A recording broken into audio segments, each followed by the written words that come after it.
That's not like it. So it hasn't been a flat tire or broke down and juice half or something.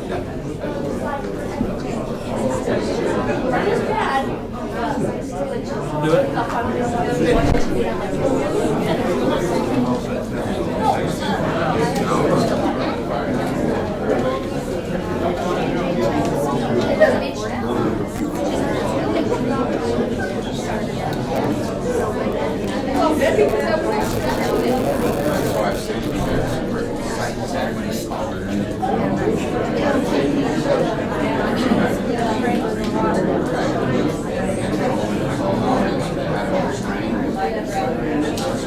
Okay, good evening, everybody. If we can have your attention, go ahead and take your seats.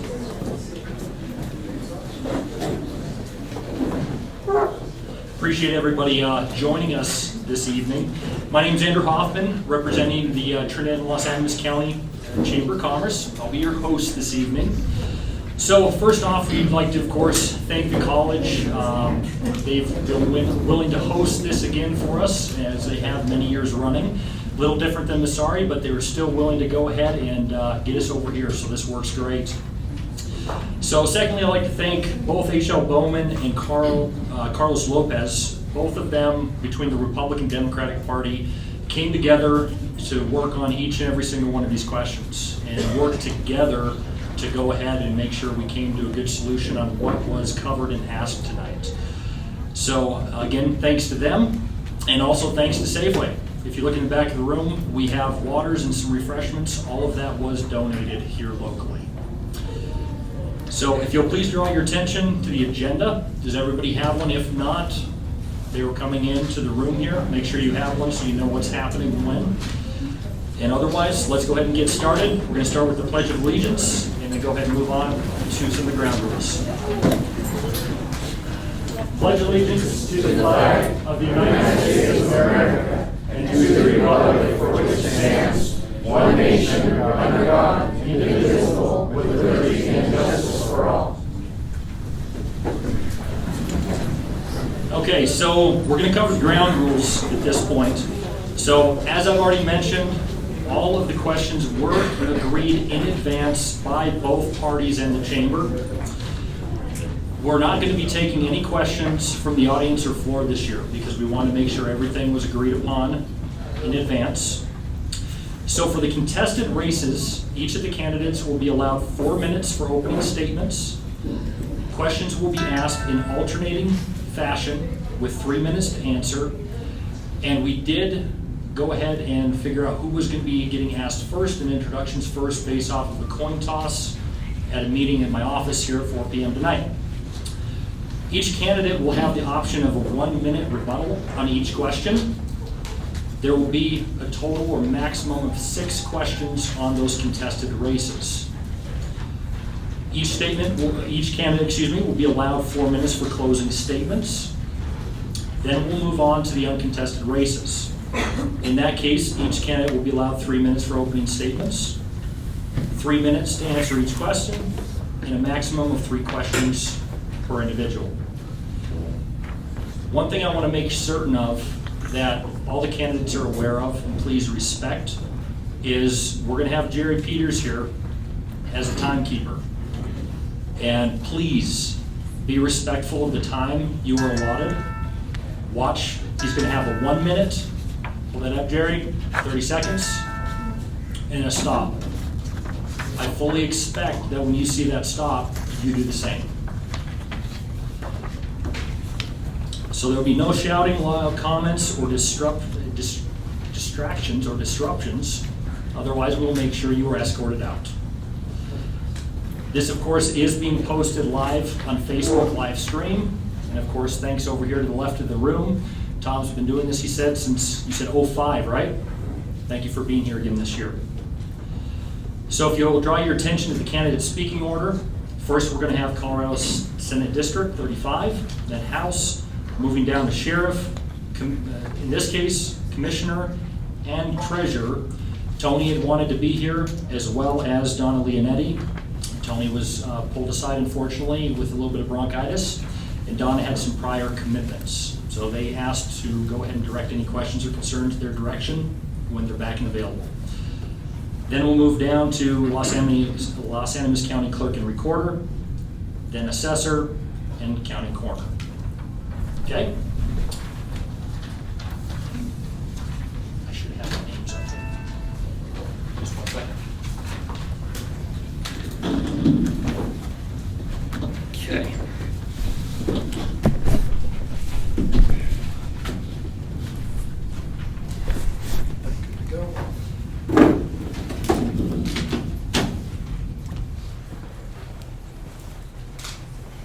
Can you tell I'm nervous?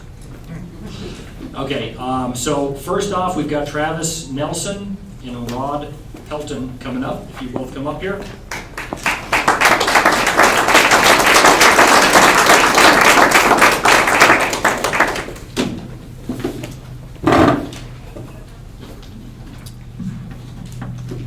Okay, so in this case, with the coin toss, Rod, you were selected in this case as the start, so you're going to go ahead and go forward with your opening statement, then we'll go ahead and pass over to you. Okay. Thank you, Andrew, and I'd like to thank the Trinidad and Los Animas County Chamber for putting on this forum tonight. I've been in politics for 10 years, and this is the first debate that I've ever encountered. So I am third generation Cheyenne County farmer rancher. I still live on the same section I was born and raised on. I started driving a tractor when I was 8 years old. My wife of 43 years, and I still have a registered Angus cow herd. I'm still very actively involved in farming operation for a friend of mine. In fact, I got off a combine today to come down to Trinidad here to be here tonight. As I said earlier, I've been in politics for 10 years. I was county commissioner for 6 years. My dad raised me with the idea of you can gripe about something, but if you're going to gripe, you better be prepared to put yourself in a position to work on some solutions to fix that. And I guess I've taken that to heart. I served on a lot of community, state, and federal boards before I was elected as county commissioner. My second time as a county commissioner, when I ran, I was unopposed. The second time I ran as a state representative, I was unopposed. And I think that speaks to what I get done when I'm in office. People are very pleased with the job I do, and that shows when it comes time to run again. I've served at the state legislature now for 4 years. I've served on the Ag Committee and the Public Health and Human Service Committees all 4 years. I also served on Appropriations Committee my first term.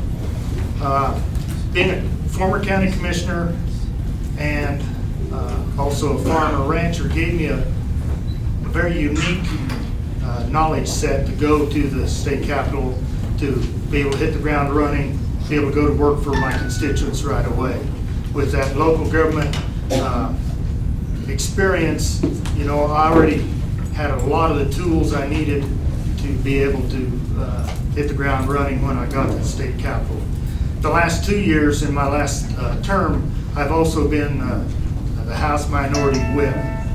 I feel that being a part of leadership and being in rural Colorado is very important.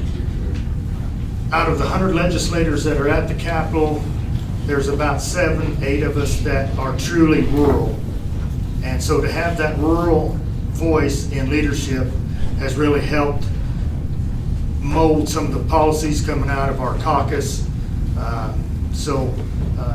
With that, I think I'll conclude my statements for now. I don't like Jerry getting on the wrong side of Jerry, so. Hello, everybody. I'm Travis Starr Nelson. I'm from next door in Gardner, Colorado. That's where I grew up. I was born and raised up there on a poor cattle ranch where we didn't have four-wheelers or horses, but we ran cattle on foot. It was pretty poor in Gardner growing up back there those days. You know, we didn't have running water. We hauled our water from a spring. I think water's a key issue here, and especially southern Colorado. My dad and my stepmom, they split up when I was 2 years old and both married real nice people. They ended up in Gunnison running a barbed wire fence company and raising Appaloosa horses. I've never been a politician in my life. I have a lot of respect for Mr. Helton and everything that he's done for the state of Colorado and water and ag, because I support agriculture too. I liked growing up, we'd ride our horses, we did trail reconstruction, real rural. Right now here in Gardner, I understand how it is to be poor and the struggle in rural Colorado. Well, I went to the caucus down in Walsenburg because I try to stay active as a Democrat, kind of raised that way in Gardner. I'd say I'm more of a grandpa's Democrat, I guess. I believe in unions, I believe in farmers, I believe in people. So when I went to this caucus, they chose me to go to assembly to vote on the candidate for Senate District 35. And I've been to state assembly once before. It's a good place to get in all the politicians' ear and tell them what we need in rural Colorado. And I went there and there was no candidate because, you know, it's probably, I think last time Senate District 35 went 60-40 Republican to a gentleman in Alamosa. And they're like, someone's got to run right now or we're out. And someone chimed in, well, what does it take, this and that. He's like, well, if I didn't have a job, and I said, can I self-nominate? I'm fighting for water. And they went on the record, and I carried 100% of the delegates at assembly and walked out of that Zoom meeting as a candidate for Colorado Senate. My main platform is water and the Second Amendment. I fight for the Second Amendment, and I'm fighting for private water. Our water's under attack around here by conservancy districts and the DNR trying to attack and abandon our water rights. That's doing all kinds of horrible things. It's driving home prices through the roof. It's hurting agriculture. It's running farms and ranches dry because, you know, if they challenge you, you're looking at $200,000 just to fight a legal battle for water. Most of the country folks I know, they don't have that kind of money. I came to fight for all people. I'm not part of the Democratic clogs and machine. You know, I grew up that way in Gardner. But being a candidate's made me realize that I'm central. You know, I'm in the middle. I'm a moderate. I came to fight for all people in rural Colorado. I don't care if you're Democrat, Republican, Independent, crazy. I've had a few of those out there on the campaign. But I came to fight for all of us to get resources. I want to be the squeaky wheel in the middle as a Democrat where the Republicans know that I'm not just a solid blue vote. I'm not just going to go along with the group. I'm here to be reasonable, to reach across party lines, to not throw mud, and to fight for all people in southern Colorado and the greater rural Front Range. Thank you. Thank you. Okay, so we're going to go ahead and rotate back over to you, Rod, in this case. So, first question. Proposition 122 is the decriminalization and regulated access program for certain psychedelic plants and fungi. What is your position on this proposition, and what do you think the ramification will be if it becomes a law? So I'm very much against Prop 122. Being in leadership, as I spoke earlier, I already have voted no on that proposition in Ledge Council. Colorado right now has a terrible drug problem with fentanyl, with meth, and all we need to do is just add one more illicit drug to make it easy for people to access, and I think that would have detrimental effect to our people. You know, young people already have an easy enough time getting a hold of marijuana and fentanyl. We're number 2 in fentanyl deaths amongst youth in the country. So, in my opinion, if we add one more illicit drug, it's just going to, you know, make it that much tougher on families, on school districts, on our law enforcement. Our law enforcement have their hands tied in so many ways right now. If we legalize this drug, it would just make it that much harder. So, you know, I am totally against adding more illicit drugs to make them legal. Thank you. Would you like me to repeat the question? Sure. Proposition 122 is a decriminalization and regulated access program for certain psychedelic plants and fungi. What is your position on this proposition, and what do you think the ramification will be if it becomes a law? I'm against it. I grew up in Gardner, Colorado. You know, I don't know how many are familiar with Gardner, but it's a pretty wild place. I've seen firsthand the effects of mushrooms. I've seen people lose it on them. You know, it's not a pretty substance, and I support medical marijuana 100%. I support Trinidad and the industry that they have and the money that creates. But it's two different stories between people smoking medical cannabis or recreational cannabis or taking a bunch of mushrooms in downtown Denver. That's dangerous, and I'm against it. You happy with that, or would you like a rebuttal? I'm good, thank you. Travis, you're up on this one. Yeah. Colorado has had drought issues where farmers on the eastern plains must change their farming techniques due to less water. Many property owners are now starting to think of farming energy in solar or wind electrical production. What is your stance on green energy production as a way for these generational farmers to keep their way of life while climate change is demonstrating these harsh realities? I'm for anything that helps farmers, whether that be water optimization, green energy, new breed of cows, easier to raise, or whatever it may be. Water's under attack in Colorado. You've got the DNR, and particularly where I come from, Werfeno, you got the Werfeno County Water Conservancy District. They're attacking water and they're leading a propaganda campaign. You look at an article, they're talking about these wildcat ponds. Well, those are all our ponds in Werfeno. They said they're for aesthetic and fishing purposes. Give me a break. People dug those ponds 100 years ago for their livestock. What you have is DNR, particularly Doug Bergosh himself, buying up a whole bunch of water rights. While sitting as the water commissioner, you got the vice president, Kent Mace, with a notice of inclusion, wheeling and dealing in on those rights. And then you've got this Werfeno County Water Conservancy District. They're pushing the abandonment of everyone's water rights because they don't have their own. I want transparency and accountability when it comes to water. I came to fight for our water. Thank you.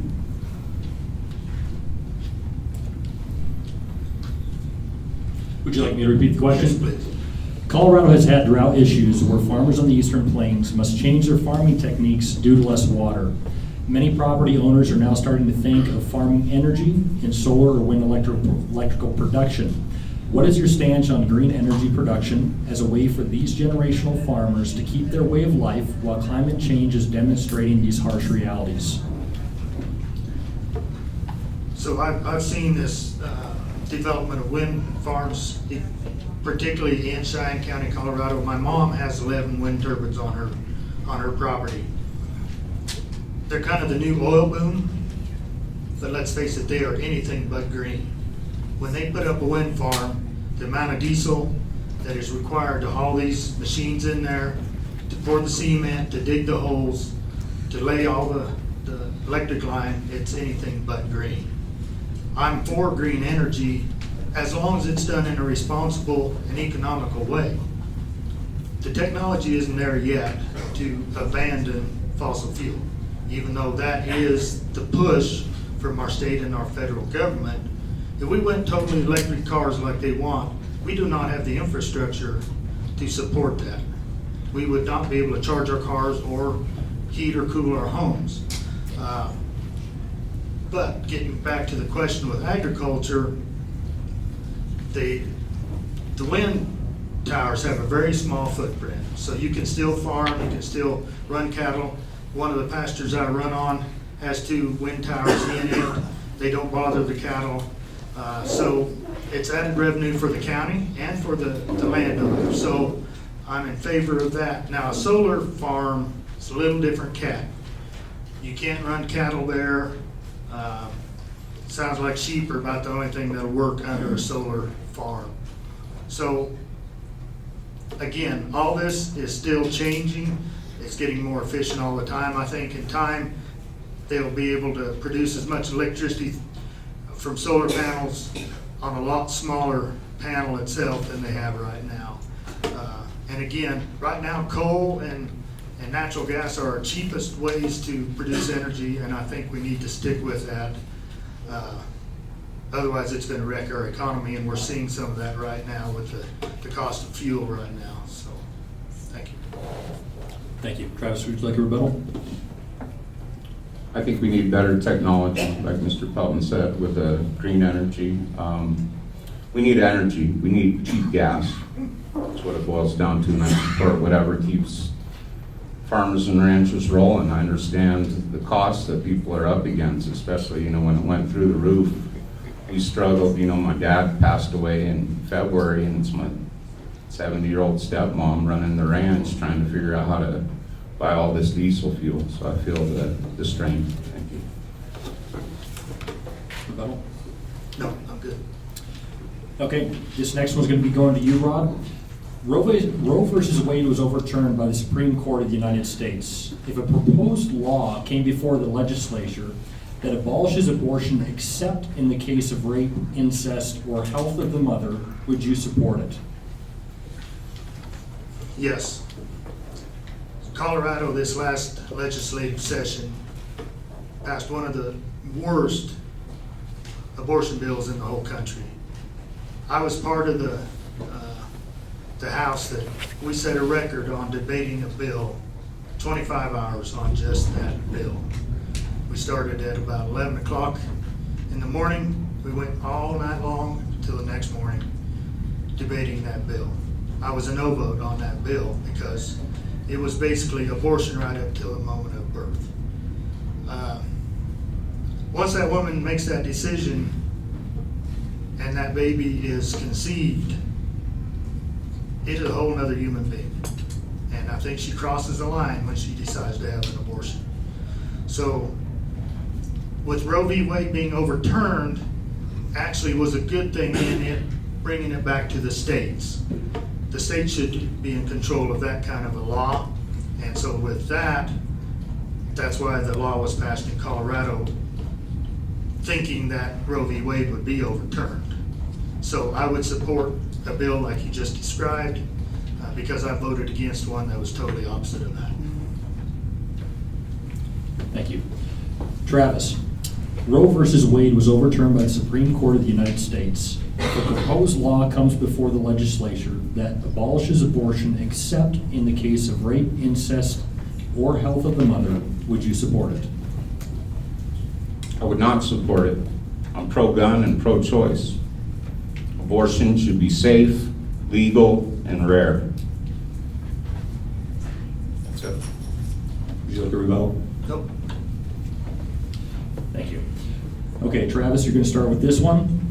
Seeing the rise of crime in Colorado, what do you plan on doing to help curtail the problem? I've seen a lot of this down in Werfeno County. In Werfeno, I'm sure you're all familiar, especially here in Trinidad, with how bad the opioid epidemic's become. Well, in Werfeno, we had 3 times higher overdoses than any other county in the state of Colorado.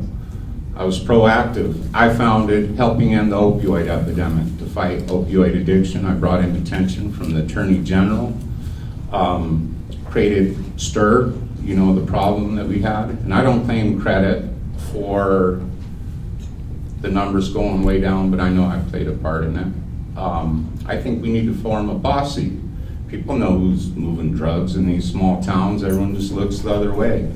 We need to round up our people and our law enforcement and get rid of the few real troublemakers that are out there and try to lift the other ones out of the pain and the sickness that they're in. I believe in recovery. I know we're not served well in Colorado, but let's round up the main troublemakers and put them in prison where they belong. Thanks. Thank you. Over to you, Rod. So, seeing the rise of crime in Colorado, what do you plan on doing to help curtail the problem? So we need to get back and start reversing some of the bills that have helped to decriminalize, to turn felonies into misdemeanors. Since I've been to the legislature, there have been numerous bills that have done exactly that. In fact, in 2019, there was a bill that took fentanyl possession from a felony to a misdemeanor. And so we need to get back those penalties and get truth in sentencing. We also need to back our law enforcement with everything they need. They have a tough enough job out there as it is, and with this personal liability that these officers have now of $25,000, it's hard to keep law enforcement in this state. In our small little county of Cheyenne County with only 5 people in the sheriff's department, as soon as that bill passed that put the personal liability on the officers, we had 3 deputies resign and went to Texas to go to work because they didn't have that down there. So that is one thing we need to do, is take that personal liability back off the law enforcement officers so they can go out and do their job without that hanging over their head and maybe not making an arrest or tackling a suspect when things are going.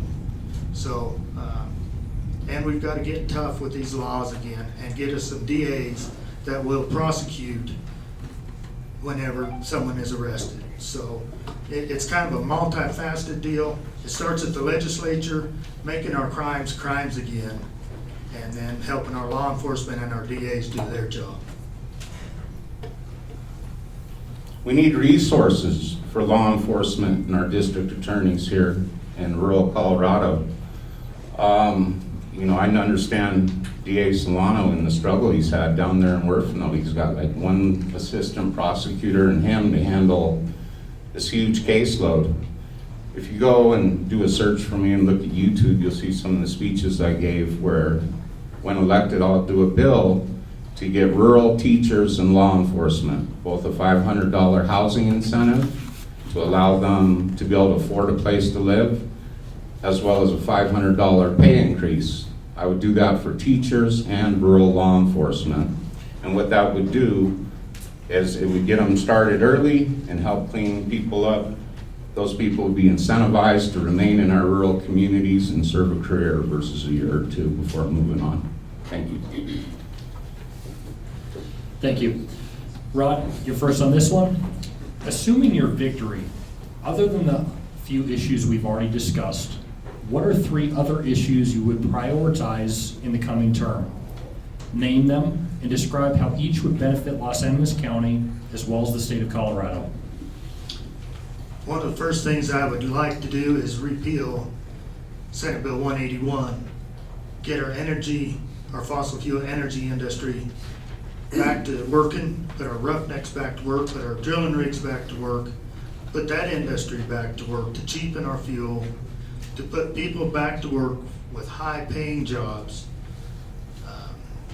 Cheyenne County, the oil companies that we have in that county are great neighbors because their employees live there. They don't do anything to hurt the environment. They do everything by the book. Whenever there's a spill, they're on it before the CDPHE even is notified. So that is one thing I would do. Another thing I'd do is, and that would also help with our inflation too. Help, we have families that right now have to make decisions whether to buy groceries or to heat their homes this winter or to fill up their gas tank on their car. And that's just not right. Another thing that we need to do, we really need to look at water storage in this state. We have a lot of water that flows out of this state over and above the compacts that we need to be keeping in Colorado for our own agricultural producers. Right now on the Colorado River, you're hearing that in the news all over the place. We send over 2 million acre feet a year over and above the compact to the lower states. Colorado and the headwater states, the upper compact, are not the problem. The problem is the lower compact states.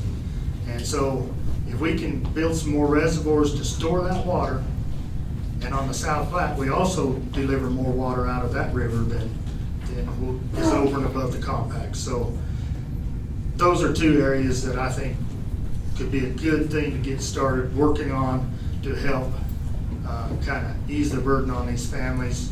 Another one that I haven't even touched on, and I just don't have much time, is mental health. We have a huge mental health problem in rural Colorado. I've done a lot of work at the Capitol around this, and there's a lot more needs done to help rural Colorado with the mental health problems we have. Thank you. Over to you, Travis. Assuming your victory, besides the items we've already discussed today, what are 3 other issues you would prioritize in your coming term? Name them and describe how each would benefit Los Animas County and the state of Colorado. First, I touched on it, but it's schools. We got to learn how to keep our teachers around through an incentive program, I think, to reel them in. That way you probably have 30 teachers coming to an interview instead of 3 or 4. You got a wider pool to choose from. Give them incentive. I also think that the educational system is top heavy. You got administrators making big money. You got our teachers in the trenches scraping by to buy groceries and pay rent. Not for that. Why are our rural teachers paid so much less than in the city? It costs more to live. Fuel, you gotta rent a house versus an apartment, it goes on and on. So I do whatever we can to save our local schools. We're seeing them closed all over. We don't need that. We gotta support our teachers. We gotta get back to being participants in our students' children's education. I got a 7-year-old girl. She means the world to me. And, I'll be active. My mom, since I was a kid, she started the Little League in Gardner. She started the kids program. She teaches in the greenhouse as a volunteer today. So I guess that's the community service that I came from and kind of what drives me to get into this. Second, water. I think ranchers, cowboys, we all think alike and recognize the value of it. I believe in water optimization through storage, transport. I'm against taking it out of a basin to, say, send to Denver, because that cripples us forever. That water's gone. Look at Sugar City. All that agriculture's gone since they sold their water. We need to optimize our water. Look at Werfeno County. You got the Cacharis Reservoir. We got hustled for our water back in 1904. Hopefully they're going to get it rebuilt. When they do and they optimize it, we'll double our water in Werfeno County and have enough water left over to serve Colorado City, which was a fraud from 60 years ago. Third, guns. I want it loud and clear that I support your firearms. I will never make a vote to limit the Second Amendment. Thank you. Thank you. Would you like a rebuttal? No. This is the last one here, question 6. This is going to be starting with you, Travis. Knowing that right is right and wrong is wrong, how do you plan on dealing with the extremists in both parties? Well, I think we've done a pretty good job of it this campaign. I met Mr. Helton one time on accident. My buddy sent me to what was the name of that event? 10 Talks. 10 Talks. He's like, there's this political event. I'm just new into the campaign, and he's like, you gotta be at this 10 Talks. So I was cleaning up graves, the veterans there in Aguilar, finished up and went flying down there, and it took me about 30 seconds to realize that it was an all-Republican event, but I'm like, what do you do? It was my first one. And I went in there, so I'm just giving out cards and shaking hands, and I think, people look at me, how I talk, what I believe. A lot of them argue with me that I am a Republican. And then I saw Mr. Pelton rolling, and that's the first time we ever squared up. And I reached out, and of course, he thinks I'm probably just a Republican that came to the event, and he shakes my hand. And I said, well, pleasure to meet you. Have a good evening. And then, I don't know, a few months later, we had a State Farm thing in Walsenburg, and I saw Mr. Pelton, and we talked, and I like Mr. Pelton. Mr. Pelton's a good guy. We see eye to eye on guns, private water, maybe pro-choice and not, but, I realized that guns to Republicans is as passionate of an issue as choice to a woman. And, I think we show a little bit of country boy class, be willing to work together. Win, lose, or draw, I hope me and Mr. Pelton are gonna be friends, and that we're gonna be able to fight for our water. I'm gonna hold you to that too, Mr. Pelton. Appreciate you. Thank you. Rod, knowing that right is right and wrong is wrong, how do you plan on dealing with the extremists in both parties? Well, first off, I want to acknowledge Travis and I have not We've run a very clean campaign, not a negative word in public about either one of us. I think I've shown, being in the legislature, 80% of my bills that I've run have been passed. And that's because I've worked across the aisle on people issues, Colorado issues, that didn't have political leanings. They were the people's issues. Whenever you work on that, that takes the extremists out of the equation, because they want to work on either Republican issues or Democrat issues, not necessarily people issues. And so that's how I've dealt with the extremists on both ends of the aisle, both ends of my own caucus. I had Republican caucus members in the House vote against every ag bill I ever ran. And it came to the point I didn't even waste my breath talking to him because I knew he was a no-vote. So that's how you deal with it. You talk to the people you can work with, no matter which side of the aisle it is, and then you move forward and get your stuff done. And I have voting record to show I can work on issues without compromising my values and get things done for my district. So the proof is in the pudding. I have a track record to prove it. Thank you. Thank you. Would you like a rebuttal? Just wanted to thank everyone for coming out tonight. I was hoping we'd get some college students, but you know, this is my first event like this as well. Appreciate Mr. Helton for having a good talk about things. I think we see eye to eye on quite a bit, actually. I fight for all of you. I fight for not this group, that group. I fight for all people in rural Colorado. Thank you very much. Gentlemen, thank you. And of course, don't forget, you both have time for your closing statements. We're going to start with you. I'd like to thank everybody that showed up tonight, everybody that's watching on Facebook. I stopped at Sharon, visited with a woman on the way down, and she said, I sure hope this is being streamed tonight so that she could watch.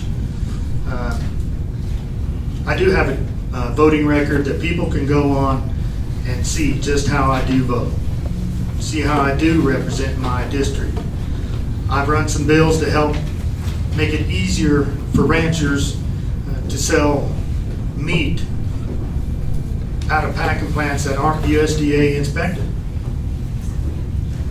I've helped farmers in many numerous ways. I've run a lot of mental health and behavioral health bills. In fact, I've been so successful at doing that. In 2021, Pro 15 awarded me the Legislator of the Year because of my work in the mental health field. I was also awarded the 2022 Behavioral Health Champion by the Office of Behavioral Health. So, and all that had to do with making sure rural Colorado was recognized in every bill that had to do with behavioral health and mental health and the resources it takes to get them there. We had a bill that now counselors can be trained in these community and junior colleges. That's huge, because if we can home grow them, a lot of times they'll stay. If they're educated in the city, they'll go to rural for 2-3 years, get some loan forgiveness, and then they're off to the city where they make big money. But if we can home grow them, especially if we can get their MR or MRS degree out in rural Colorado, then they stay. So this has been one of the biggest pleasures and honors of my whole life, to be a state representative and represent the people.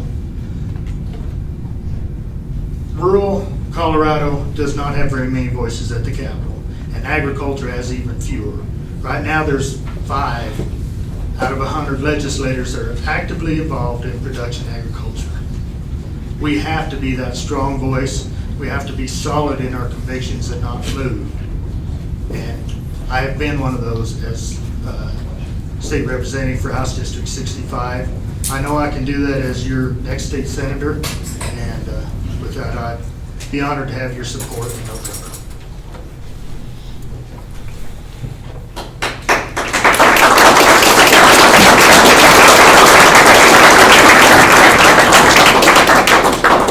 Go through closing statements. It's been the honor and privilege of my life to stumble into this Senate district race and become a candidate for such a huge area of rural Colorado. It's been an honor to travel. I've done about 27,000 miles on this campaign. Go look at my Facebook, you'll see everywhere I've been. I'm running into people 2 or 3 times out there on the campaign trail. And I'm listening more than anything, listening to my people. I think they're all my people. I don't care, what side they're on. I just care for the people. And you listen, and you start hearing the same thing coming in from these people. And you start thinking, well, what can I do about it? Well, I'm gonna do a whole lot when I'm elected for Colorado Senate here next month. I'm gonna come out and I'm gonna fight hard for all of you, everyone in rural Colorado. Because I love all of us. Our people are a different type in rural Colorado. We're pretty tough, especially out of Gardner. It's a pretty wild place. I'd encourage everyone to read the backstory on my website. Just want to thank you all for coming out tonight and know that I fight for you, and I'd ask for your one vote. Thank you.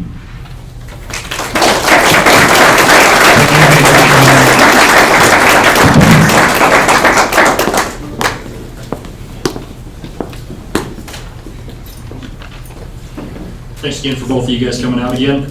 And now we've got Dean Ormiston coming up, as well as Ty Winter.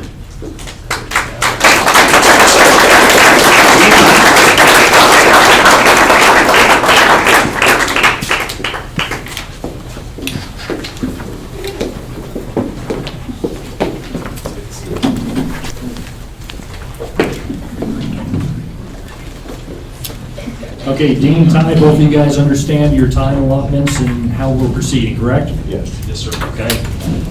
Well, we're going to go ahead and in this case start with you, Dean, with your opening statements. Okay, yes, I'm Dean Ormiston. I was born and raised in Baca County in southeast Colorado. My family came here in 1912 to Homestead and came to stay permanent in 1921, and we've been here ever since. We have been through the Depression, we've been through the drought. My grandfather always said, all of those low-spirited people left, but us tough people just stayed. And that's what kind of family I come from. We don't give up, we don't ever quit.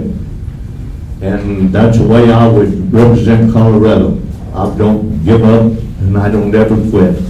I would like to represent all of the people here instead of just the Democrats or the ranchers or the cowboys. Everyone here is equal. We're all entitled to life, liberty, and the pursuit of happiness, as it says. And I don't care what color, race, creed you have, we're all equal. And that's what this country was founded on. That's why we had the Revolutionary War. We got tired of high taxes and government control and being put down for different religious and socioeconomic reasons. And we have formed a nation that is very strong from all melting pot nations. And I'm proud of every drop of blood that's in my veins, and it's so many that I can't even know what it is. My name is Scottish, but the blood in my veins is not pure Scottish. It is American. And that's who I want to represent, is Americans. Thank you. Well, first of all, I'd like to thank you all for attending this evening. This is a great opportunity for those that don't know me to get a chance to know me before you head to the ballot box. A little bit about myself. I was born, raised, and still live on a 4th-generation farm and ranch here in Los Animas County, and I currently run a 3rd-generation small business and a funeral home with my mother. I've been married to my wife Jennifer for 20 years, and I have 2 beautiful children, Brooklyn, who's 14, and Skylar, who's 7. And to be honest, that's one of the main reasons I'm running, is I want Colorado to be a safer and more prosperous state, not only for my kids, but your kids and grandkids. So how did I get involved in this? Well, about 12 years ago, I was down at Tony's Diner, and I was talking to some old-timers, ranchers, farmers, and railroaders, and like most young guys, I was complaining about everything that was going on here locally. And one of them looked at me and he said, "So, are you actually going to do something about it, or just keep talking about it?" And guys, that's a wake-up call. That really, slapped me in the face. So from that point forward, I jumped in with both feet to try to not only better my community, but southeastern Colorado. I've served on numerous boards and committees at both the local and state level to try to advocate for this district. You guys, I have the fire in my belly and the energy it's going to take to represent such a large district. I put 23,000 miles on my vehicle traveling to this district, talking and listening to all the people that live within southeastern Colorado and House District 47. I look forward to tonight's discussion, and I would just ask you to keep an open mind and really think about the issues that we're facing in this state and who you think is the person that's best to help do that. So thank you.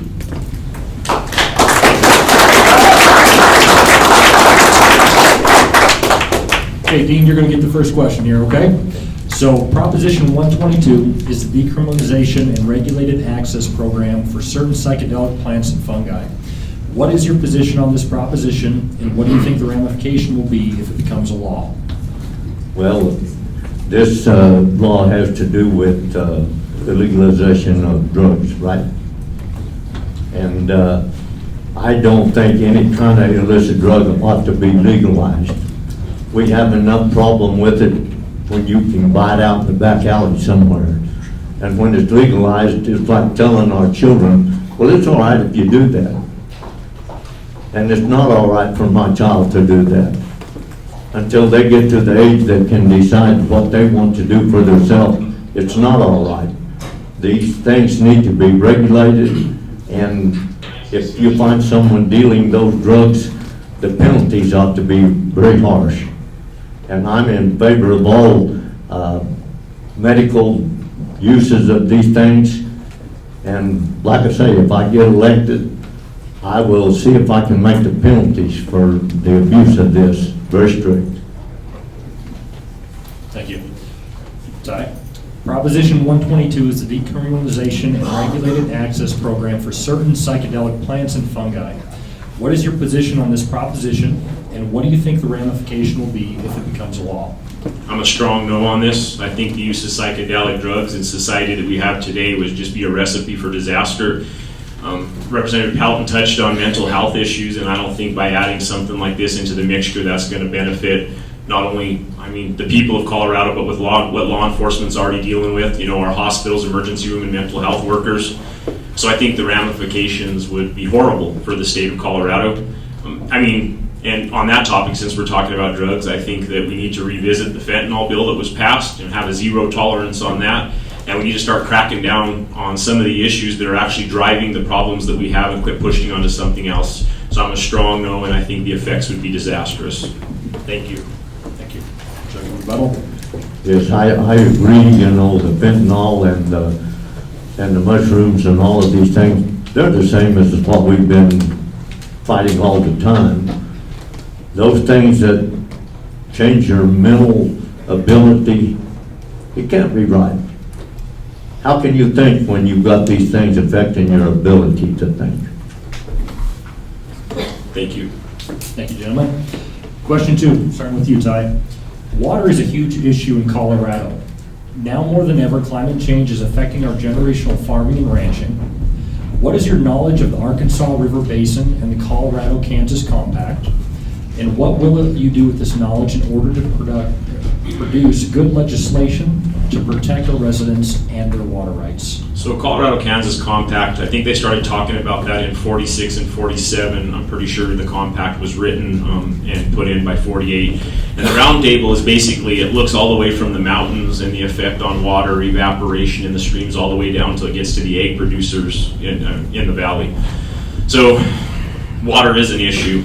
I think the first thing that we need to do is we need to really take a look at the Front Range and what they expect from us. They talk about sustainability, but that sustainability will fall on the backs of rural Colorado and agri-centered communities.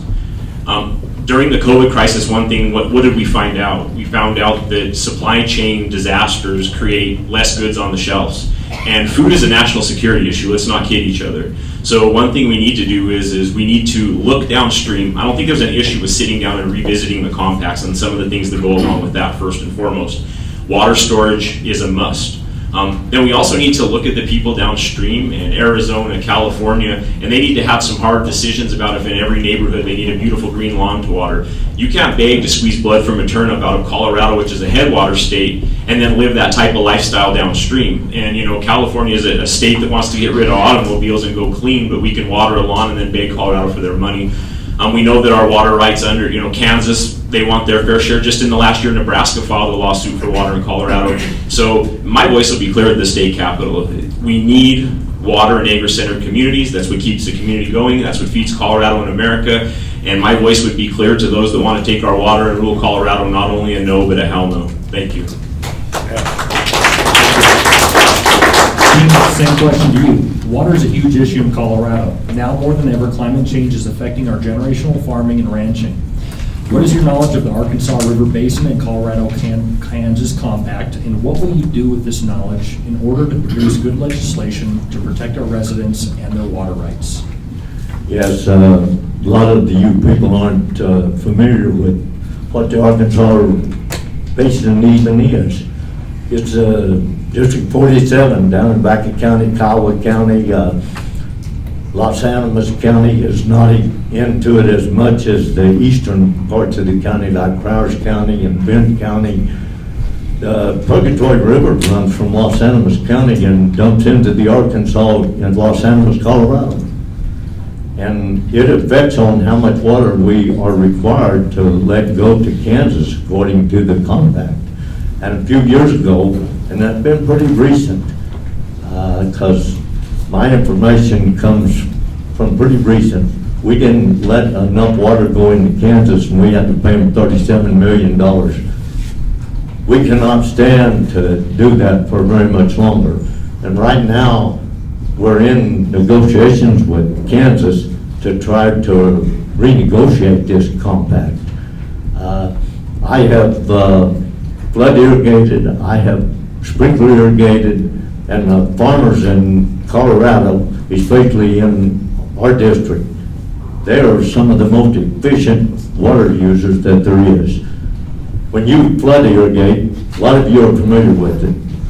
It uses a lot more water than if you use a sprinkler with nozzles that measure how much water comes out, and it's more efficient, it saves the water, and right now, the big cities, which is in Aurora and Denver, Colorado Springs, they get their water from storage up there, and they do need more storage.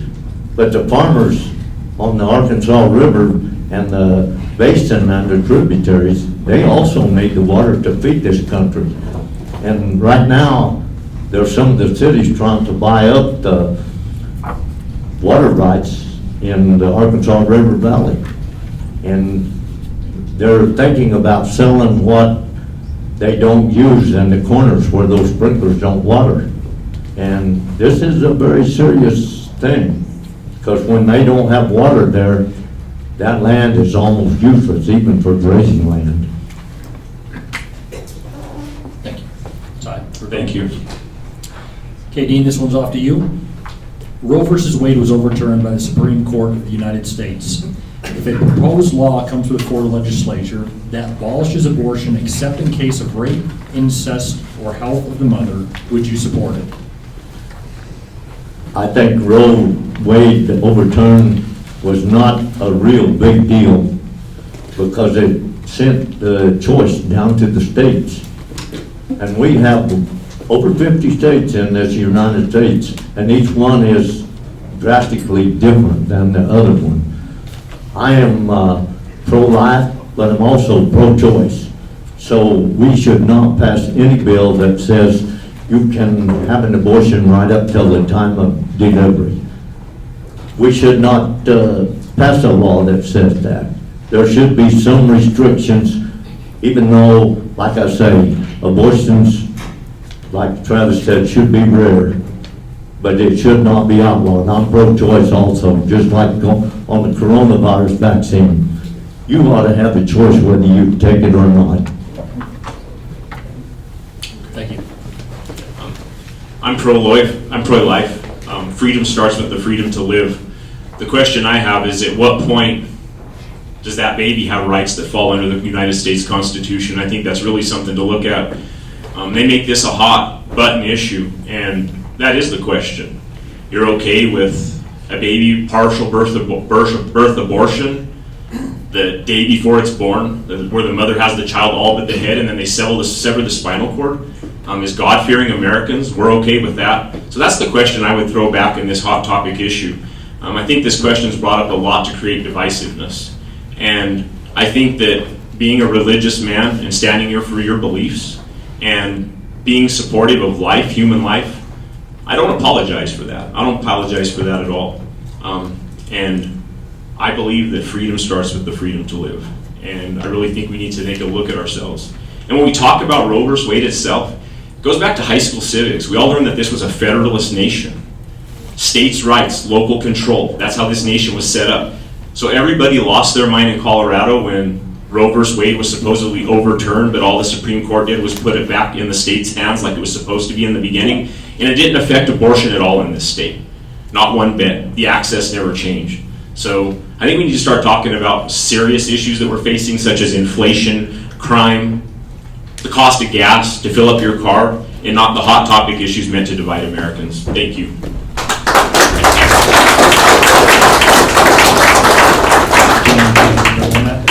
Yes, and I would like to add that abortion should be left up to the mother, the doctor, and the conscience. And you should have pro-choice in this. Thank you. Ty, this one starts with you. Seeing the rise of crime in Colorado, what do you plan on doing to help curtail the problem? Okay, first of all, there are some external things that create this problem, such as drug use, homelessness, and mental health. I won't disregard that. But also another problem, part of the problem is for the last 4 years, we've had a state legislature has basically worked to decriminalize crime in the state of Colorado. And I think we need to take a look at their anti-policing issues and see what actual effect it's had not only on the citizens of Colorado, but the citizens throughout this nation. In the state of Colorado right now, we're number one in porch pirates, we're number one in bank robberies, we're number one in auto thefts, we're number one in recreational cocaine use, and we're number 2 in fentanyl overdose, which is probably the most disgusting thing. I think what we need to do is put a hard line and back the blue. We need to have truth in sentencing, and we need to make criminals criminals again. And when I'm elected in November, when I get to the state capitol, my voice will be loud and clear. If you commit a crime in the state of Colorado, you should be punished. Thank you.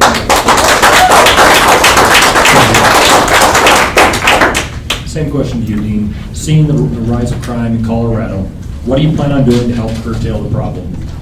I think we should not defund the police.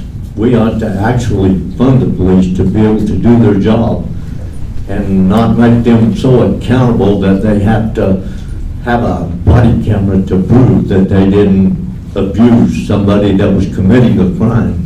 If you're committing a crime, in my opinion, if you're committing murder, assault, rape, robbery, then you have given up your right to be treated nice. You should not be treated nice if you're committing crimes against society. And police should be accountable because there are a few bad apples, but they are few and far between. Most police officers are underpaid and put in long hours and put their lives on the line. And when you restrict what they can even do, some of them just quit because they go do something else. And you call 911 and nobody comes.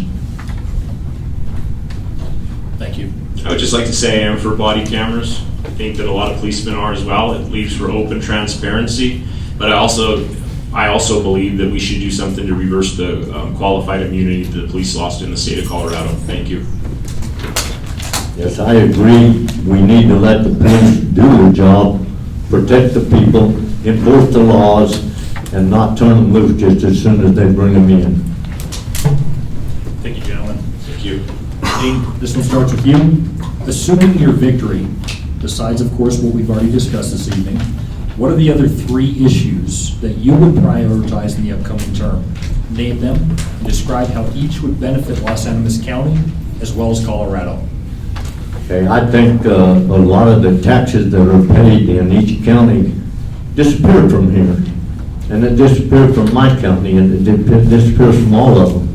and some of it is necessary to leave, but wouldn't it be nice if the taxes you pay stay to benefit your county? And I think it ought to be redone to where they do. Also,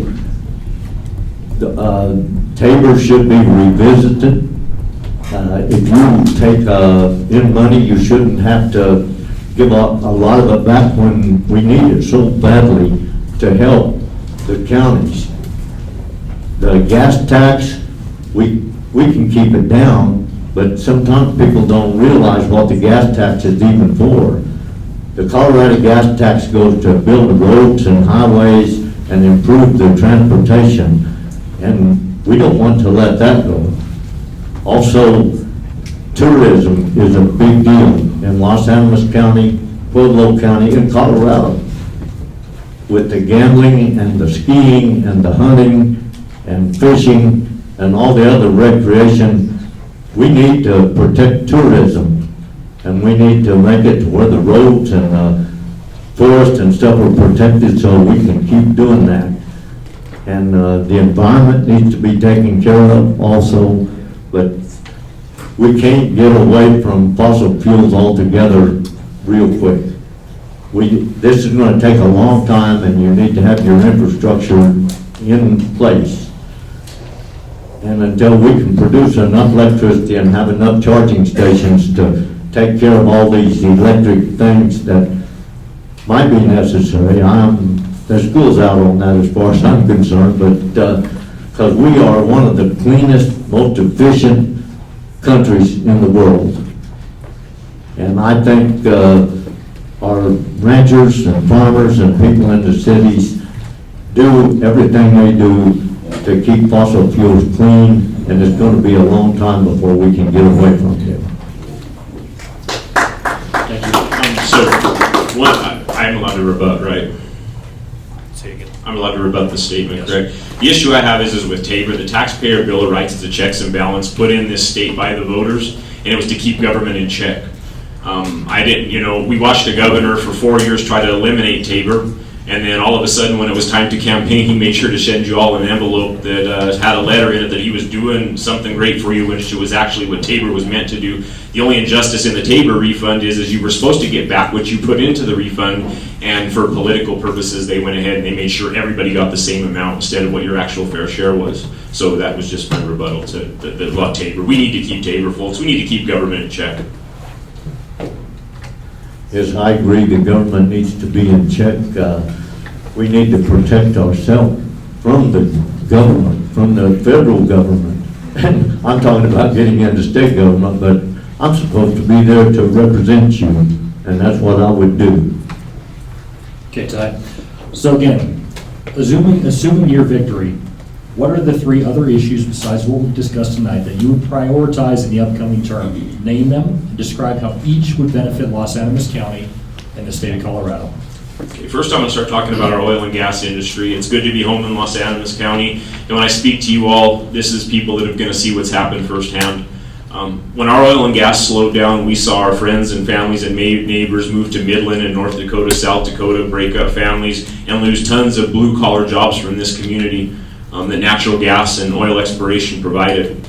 The tax revenue is great. Look what it's done for schools like Primero School. You can all look up the river and see exactly what that did. So I think we need to drill, baby, drill, unleash the American Colorado roughneck.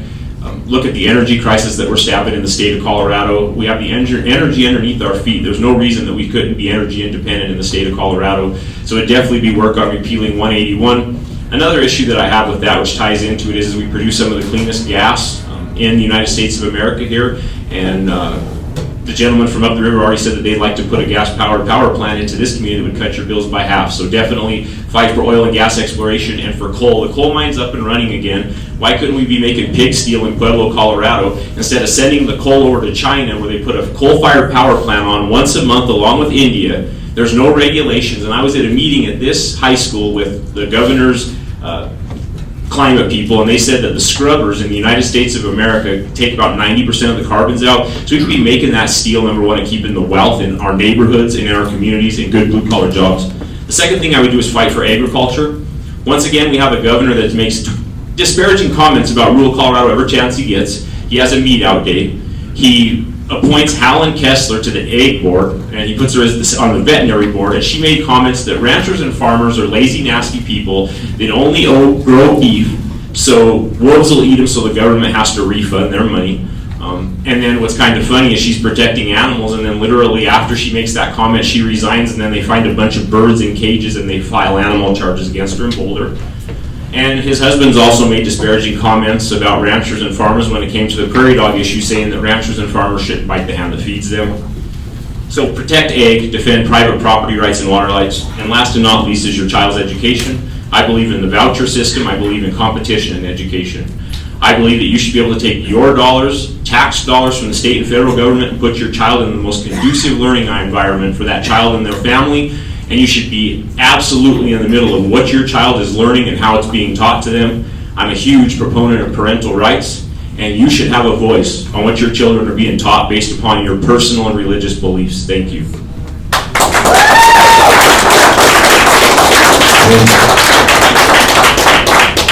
Yes, I agree that education is something that needs to be one of the priorities that we take care of at state.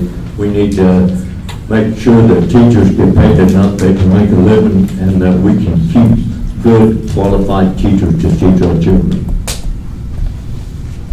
Good job, guys. Last question here. This one starts with you. Knowing that right is right and wrong is wrong, how do you plan on dealing with extremists in both parties? Well, I've traveled this trail with Mr. Ormiston, and we came to a gentleman's agreement in the beginning that we were going to keep this clean, and I respect him for that. We've kept this pretty good.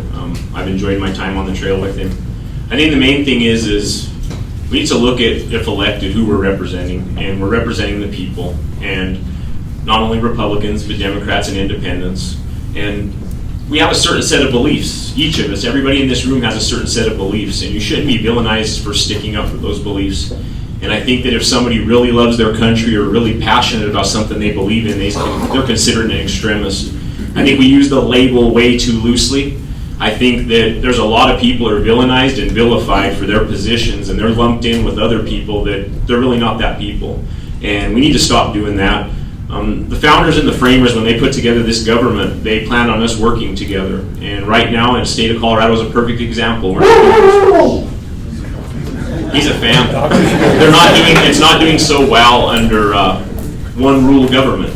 So I think we need to find a way to start reaching across the table. On the campaign trail, I was talking to a high school girl in Rocky Ford, and I asked her, she goes, I'm just learning about politics, but you know what it seems like to me, Mr. Winter? And I said, what? She goes, it reminds me of those scenes in a movie where the parents are fighting and the kids hiding under the bed, and one parent's the Republicans and one parent's the Democrat, and the kids are the constituents. And that really sunk home with me. So I think we can be passionate what we believe in. And I think as Americans, we should be able to respect each other for that. But we should also be able to stand our ground in certain circumstances based upon that belief. Because if we don't do that, really, what are we? If you don't have a set of beliefs you're going to stand behind and you're going to cater and cave just to go with the masses, I'm about doing what's right, not what's popular. And when elected for House District 47, I will do what is right and not as what's popular. Thank you.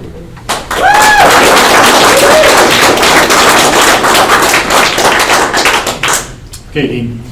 Knowing that right is right and wrong is wrong, what do you plan on doing, how do you plan on dealing with the extremists in both parties?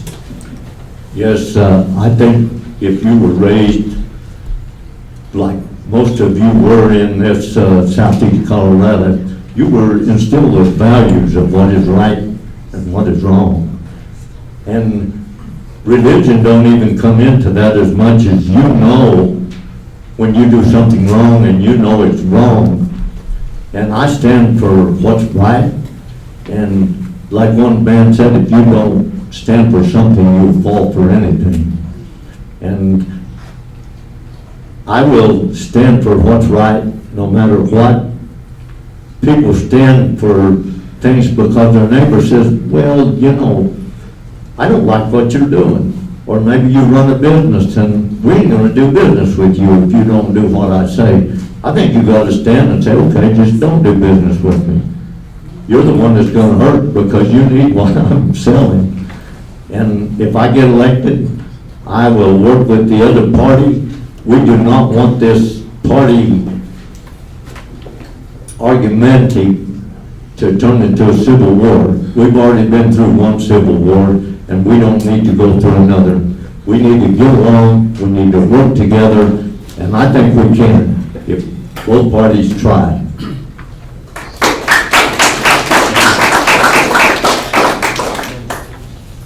Okay, in this case, Dean, you've got your few minutes for closing statements. Yes, I would like to represent District 47, and one of the things that I have thought about a lot is the silent majority. Most of you out there are the silent majority. You work hard, you haven't got time to go march up and down the street and protest everything that happens, and the special interest groups, they make a lot of noise and food for all, and the squeaking wheel gets grease usually. And if I'm elected, I would like to be a voice for the silent majority. And to be a voice for the silent majority, you need to tell me what you think, and I can be your voice in Denver.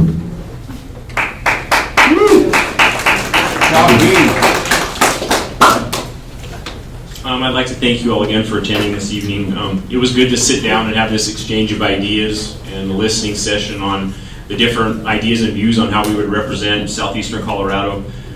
If you'd like to know more about me, you can go to my website, www.tyhd47.com. It has a lot of the boards and committees that I've served on and my endorsements on that page. You guys, I'm southeastern Colorado from the top of my head to the tip of my toes. And I would really ask for your support in November. Ballots drop on the 17th, and I ask you tonight to pledge your support to Ty Winner for HD47, because I do have that fire in my belly and the energy to represent the constituents of southeastern Colorado. I want to leave you with this. In the United States of America, the most sacred thing we have as Americans is the right to vote. And when you go into that ballot box, it doesn't matter if you have $1 million in your bank account or if you're broke on that day. You're all equal when you cast that vote. And we just have to remember that going into this. That's what makes this country the greatest nation on the face of the earth. So I would ask for your support. You have to remember, elections do have consequences.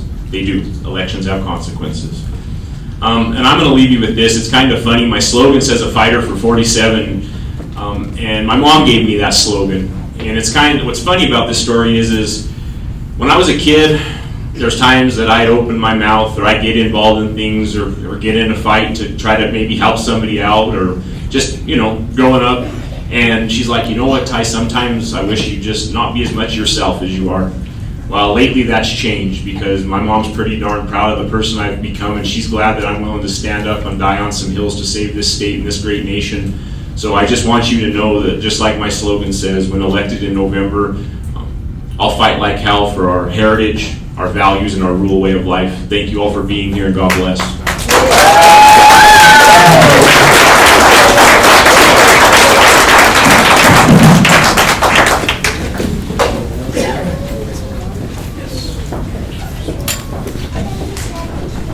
Let's go ahead and take a quick 10-minute intermission for those who need to use the restroom, and we'll gather back together in 10 minutes.